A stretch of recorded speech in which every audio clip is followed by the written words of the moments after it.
They printed my name in the graduation program, just not in their plans. When I crossed that stage, my parents weren't in the crowd. They were on a cruise, paid for with my $6,400 savings. Instead of a hug, I got a voicemail.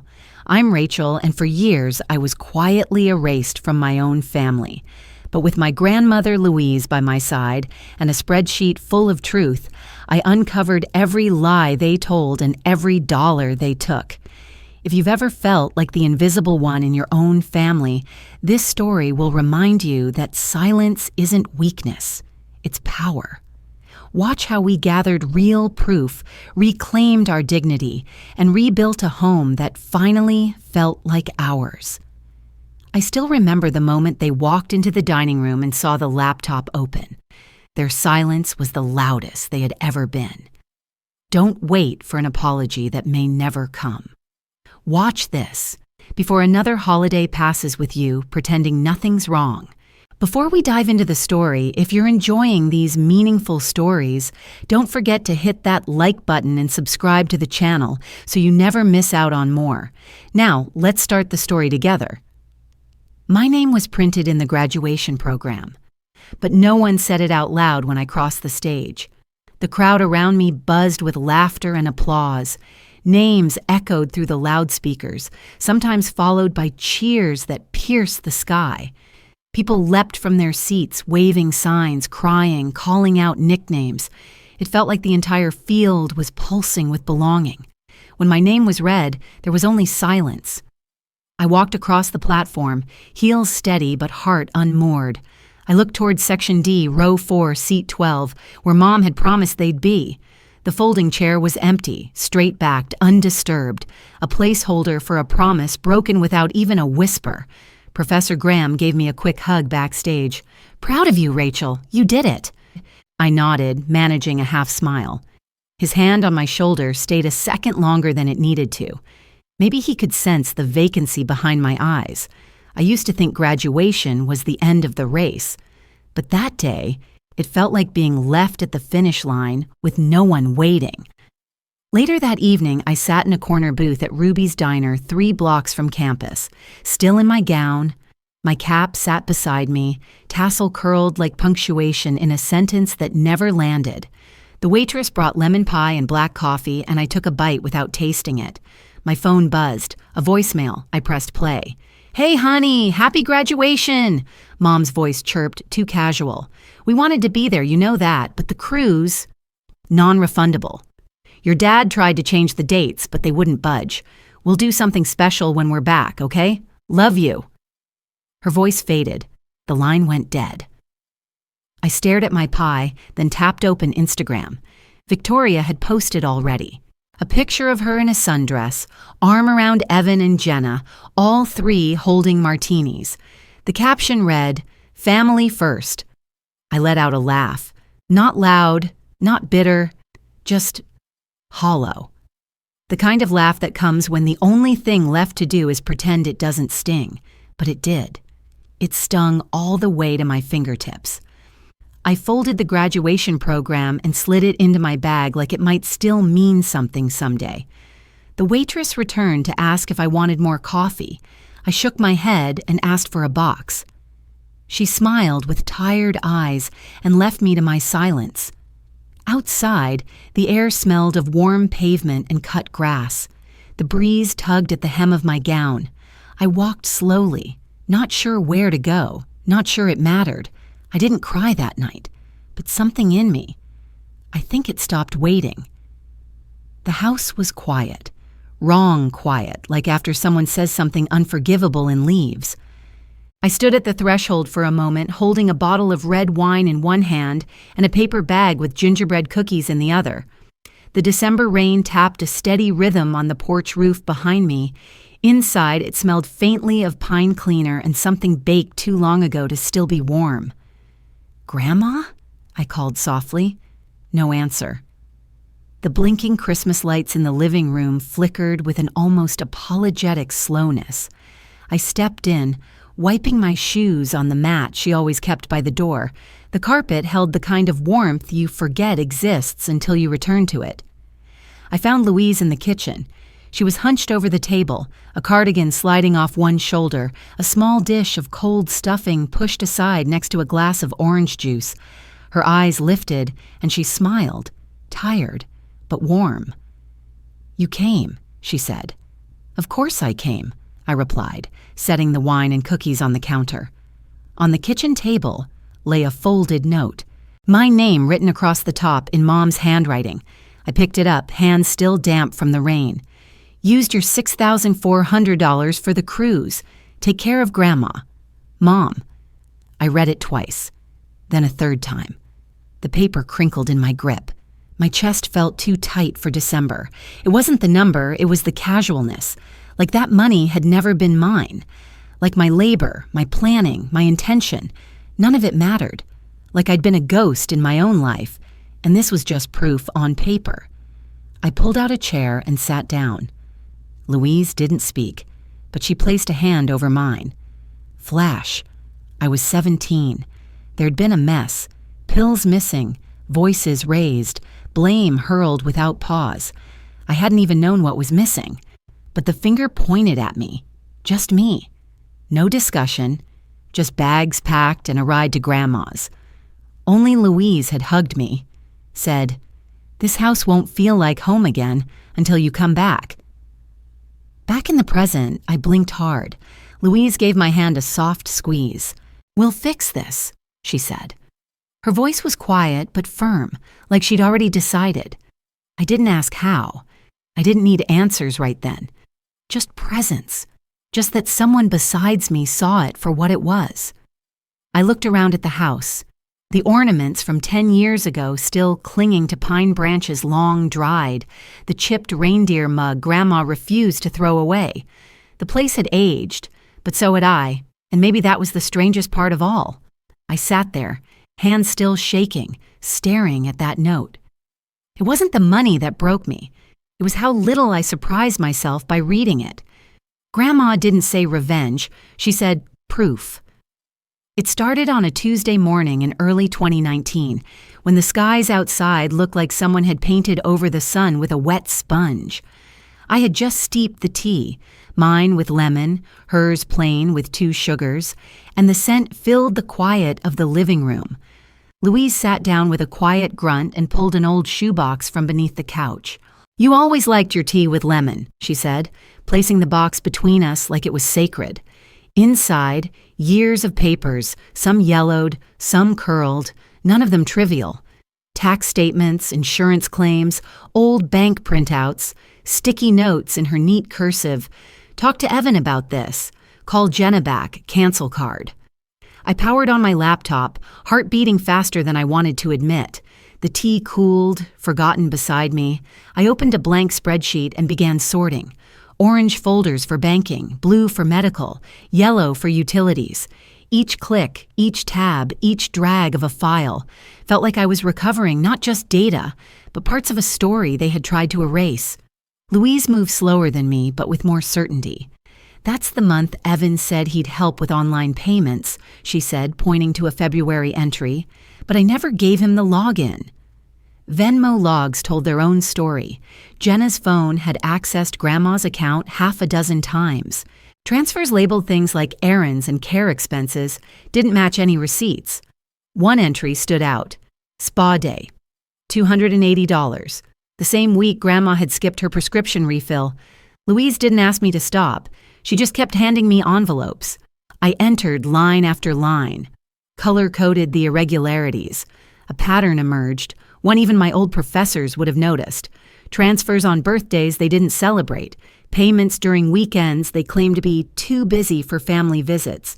Each row on the spreadsheet was a sentence in a language I finally understood. Silence had cost us something. We took breaks between folders. Louise reheated the tea. I rubbed my eyes, wondering when exactly pain had turned into focus. Toward the end of the week, I printed the spreadsheet, held it in my hands like evidence in a courtroom only we would attend. The heater hummed low in the background and the rain had shifted to a slow drizzle. The world didn't stop for truth, but it did get quieter when you uncovered it. We didn't speak it out loud, but both of us knew what came next, and neither of us had done it before. They walked in like nothing happened, like I hadn't been sitting in that silence for a year, counting cracks in the wall and measuring absence in teaspoons. Victoria was first through the door, tossing her scarf onto the entryway table without a glance. Her heels clicked across the hardwood like punctuation. Behind her, Evan dragged a roller bag across the rug with a grunt, already commenting on the dust. "What, no welcome mat?" he muttered, loud enough for everyone to hear. Jenna followed next, carefully balancing a reusable shopping bag full of souvenirs she probably bought at the airport. She glanced around like a real estate agent prepping for a showing. "We should get a new curtain rod in here," she said brightly. No one looked at Louise. She sat at the head of the dining table, her cardigan buttoned all the way to the top, her hands folded neatly in her lap. The table was set. Plates, silverware, cloth napkins, even the chipped candle holders Rachel had found in the attic and cleaned with lemon oil. There was chicken resting in the oven, barely warm now, and glasses of water waiting to be picked up. But none of them asked about the food. "I thought dinner was at 6, Victoria finally said. "You're just in time," I replied from the hallway, stepping forward, laptop under my arm. "Have a seat." No one moved. Jenna set her bag down slowly. Evan eyed the chair like it might bite him. Russell hovered behind them, silent as usual. I placed the laptop on the table and opened it. The screen glowed faintly in the dim dining room light. "What's this?" Evan asked. "An update," I said, keeping my tone even. I hit play. A quiet video began, just a screen recording of a spreadsheet scrolling slowly. Tabs were labeled clearly: bank statements, pension withdrawals, device access logs, Venmo transfers. "You made a slideshow?" Jenna asked, trying to laugh. Her voice wobbled. "No," I said. "It's not a slideshow. It's a summary." The spreadsheet showed account access from Jenna's iPad on nights Louise was asleep. It showed Venmo payments sent to Evan from Louise's checking account. It showed pension withdrawals that matched the exact totals from the cruise deposits. Every number had a source. Every line had a receipt. Victoria's jaw tightened. "Where did you even get this stuff?" Louise spoke for the first time. "You'd be amazed what an old woman can remember when no one thinks she's looking." Her voice was low, clear. "I raised you, and you left me with orange juice and excuses." Her eyes didn't waver. Neither did mine. Jenna looked like she might cry, but didn't. Evan muttered something about lawyers. Russell remained still, his gaze fixed on the floor. I reached into my tote bag and pulled out a slim envelope. "You have 48 hours, I said, sliding it across the table. "After that, we don't handle this in the family anymore." Victoria scoffed. "You really think you can scare us with—" "This isn't about fear," I interrupted. "It's about fact." The envelope stayed where I left it. No one reached for it. Louise took a sip of her water. The silence stretched so long it almost became furniture. Eventually they left, one by one, no dessert, no apologies, no backward glances. When the front door finally clicked shut, I sat down across from Louise. The chicken in the oven was dry now. Neither of us was hungry. "You okay?" she asked, voice softer than before. "I don't know," I said honestly, "but I think we're finally not alone."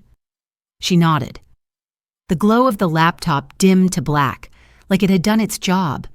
Outside, the wind picked up against the window panes, but the house, at last, felt steady. I didn't expect them to apologize. I expected silence, and they delivered. The envelope had stayed untouched on the dining table. Not a word from Victoria, no text from Jenna. Evan, true to form, disappeared behind some vague Instagram story about fake family, and Russell hadn't existed in this story long enough to start now. So I brewed a cup of tea, sat in Grandma's kitchen, and opened the laptop. The mug steamed gently beside me, untouched. The cursor blinked on an email draft, patient and indifferent. Natalie's contact was already entered, along with 2 local journalists I'd vetted through their bylines. One covered elder rights. The other once wrote a story on social housing fraud. Both had inboxes open to the public. Louise didn't say much. She folded laundry in the next room, humming something I couldn't quite place. Her steadiness made the air easier to breathe. I reread the files, checked my attachments, then hovered my finger over the trackpad. There's a strange stillness before you do something permanent, like jumping into cold water. I clicked send. Later that evening, the phone rang. I expected nothing, but it was Melissa. Her voice came through uneven, brittle. "I didn't know it was your money, Rachel," she said. "I swear I didn't know at first." I let the silence hang a moment. She sniffled. "Evan told me it was just managing assets, that Louise wanted it this way. I was stupid." I didn't agree or disagree. "I'm leaving him," she said quietly. "Not because of this. Well, maybe partly because of this, but mostly because I've been lying to myself." That, at least, sounded true. When I hung up, I didn't feel triumphant, just emptied out. Like the part of me that kept collecting quiet wounds had finally gone quiet itself. The headline broke the next morning. I didn't have alerts on, but Louise showed me. Her fingers trembling slightly, she tapped the screen and said, "You did that?" "Yeah," I replied. It wasn't a big paper, just the local weekly with a circulation barely covering the suburbs. But there it was. Family exploits grandmother, granddaughter, blows whistle. Beneath the headline, a photo of Louise smiling faintly at a holiday table from years ago. She didn't look angry. She looked like someone who deserved better. That evening, Mom messaged. I didn't open it right away. When I did, it was short. "You didn't have to take it this far." I stared at it for a long time. My thumb hovered, then moved away. She was wrong. I did. Louise refilled the kettle. We made 2 fresh cups of tea. This time, I drank mine while it was still hot. The new apartment had no history, just 2 keys, one for me and one for her. No photos on the wall, no dents on the baseboards, no sounds etched into the corners from old arguments. Just space. Quiet space. "Sometimes peace looks like emptiness," Grandma once said, "but it's just space you finally get to fill." And we did. It was a small place in southeast Portland. 1 story. A little balcony with a basil plant that somehow survived the late frost. We kept a grocery list on the fridge. Milk, bread, peppermint tea. Louise liked her routines. I found comfort in them too. Victoria came by once in early spring. She didn't stay long, handed me a check and said, "Don't ask for more," like she was doing me a favor. I didn't argue. I just closed the door before the silence could grow awkward. That was her goodbye. I think she knew it. Jenna sent money in small chunks. HR must have caught on, or maybe her conscience did. Evan went on a social media spree, posting about betrayal, family disloyalty, things that sounded righteous but rang hollow. No one really responded. Melissa found a studio downtown.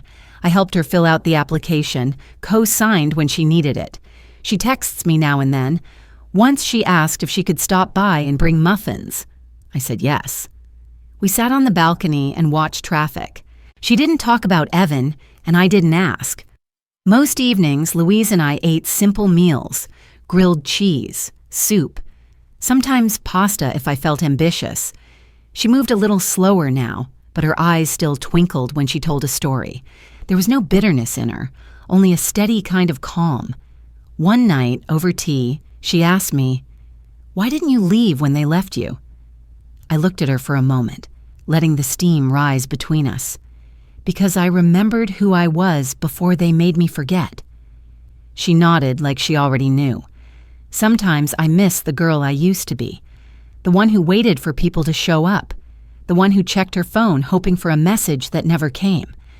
But I like who I became in the silence they left behind. I like that version of me better. Now, when I water the basil or fold Louise's cardigans or scribble down a recipe I want to try, I feel steady, not victorious, not vengeful, just present, just enough. Peace, I've learned, doesn't come with applause. It comes with 2 keys and the knowledge that you finally chose yourself.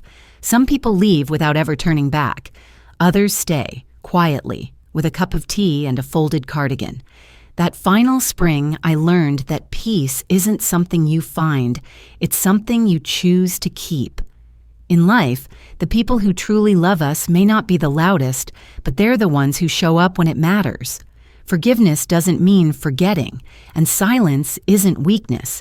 It can be strength, dressed in grace. If we can remember who we were before the hurt, we might find someone worth becoming again. If this story stirred something in you, I invite you to share your thoughts or simply sit with them a while. Sometimes, the quietest stories are the ones that stay with us longest.